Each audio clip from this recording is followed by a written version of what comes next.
காஞ்சிபுரம் செவிலிமேட்டில் உள்ள சுவாமி விவேகானந்தா மெட்ரிக் மேல்நிலைப் பள்ளியில் பழங்கால நாணயங்கள், ஓலைச்சுவடிகள் கண்காட்சி நடைபெற்றது.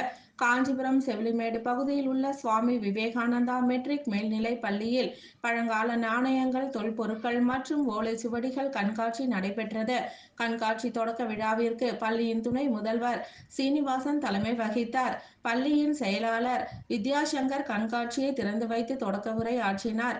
கண்காட்சியில் பழங்கால நாணயங்கள், எழுத்தாணிகளின் வகைகள், பழங்கால அளவுகோல்கள், பல்லவர், சேர, சோழ, பாண்டிய மன்னர்கள் காலத்து நாணயங்கள், 100க்கும் மேற்பட்ட வெளிநாடுகளின் ரூபாய் நோட்டுகள் ஆகியன இடம்பெற்றிருந்தன.